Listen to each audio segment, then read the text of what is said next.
Hello all, myself Vedangi and I am a legal intern at Lexis & Company. And my today's topic for the discussion is adultery under section 497 of Indian Penal Code. So let's begin.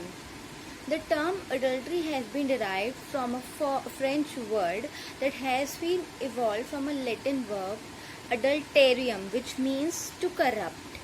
And as we all know that adultery is basically a consensual sexual marital relationship that is objectionable on the grounds of religious, moral, ethical and earlier on the legal grounds also.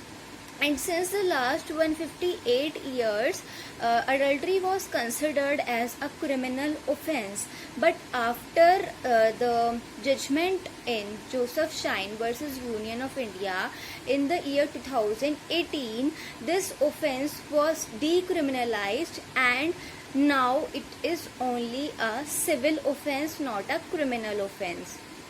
There were certain contentions that we will discuss in this section. First one is this section provided that husbands have the right to prosecute their wife's adulterer, while the wives don't have the right to prosecute the adulteress of their husbands. Also, this section was ignorant on the matter of the adulterous act of the husband. Now, what is adultery according to the law? So, adultery has been defined under section 497 of the Indian Penal Code, and this section punishes basically the offence of adultery committed with a married woman without the consent of her husband. Also, the main feature of this offence is that the male offender alone has been made for the punishment. And this offence is committed by a third person against a husband in respect of the wife. And if the consent of the husband of that woman who is involved in sexual intercourse with a man is not at all involved, then it will be considered as an adulterous act. But if the consent of the husband is involved, then it will not be considered as an adulterous act.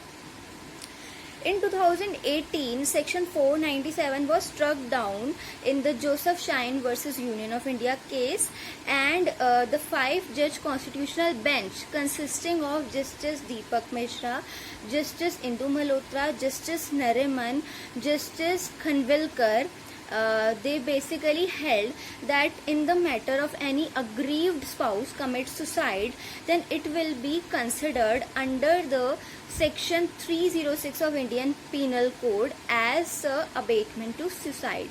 The petitioner in this case was Joseph Shine, who argued that the law deprives women of the fundamental right to sexual autonomy. But the government was of the view that it basically violated the sanctity of the sacred institution of the marriage. And also it was held that the criminalization had restricted the following rights of a woman: the right to sexual autonomy as provided under Article 21, right to sexual expression as provided under Article 19, right to equality as provided under Article 14, and right to discrimination as provided under Article 15 of the Indian Constitution. The Chief Justice, who was at that time was Justice Deepak Mishra, he held that section 497 creates differences on the grounds of gender stereotypes, also violates the dignity of a woman, and also violates Article 21 of the Indian Constitution. According to him, adultery was not a crime, but it can be considered as a ground for the divorce. Also, the 5-judge constitutional bench, they struck down section 497 as it was violative of Article 14, Article 19 and Article 21 of the Indian Constitution. Also, through this judgment, they also struck down the section 198 subsection 3 of the CRPC.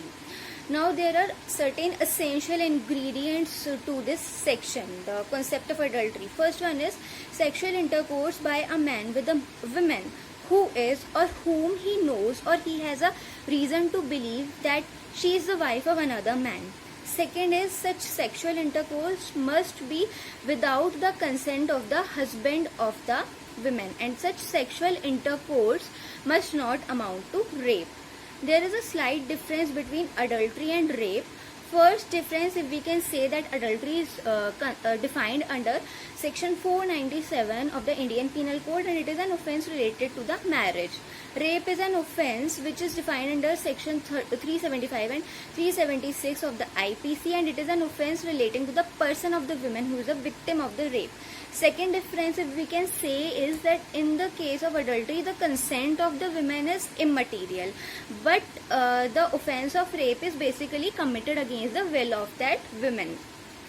Adultery is an offence against the husband, but rape is an offence against the woman herself. Now, adultery as a ground of divorce. If we talk about that, adultery has already been decriminalized and it is now only a civil offence, so it can be considered as a ground for divorce. So as per the section 13 subsection 1 of the Hindu Marriage Act, which states that adultery can be considered as a ground for the divorce. Also section 10 of the Hindu Marriage Act considers adultery for judicial separation, and the same has been provided under the Special Marriage Act 1954 as well.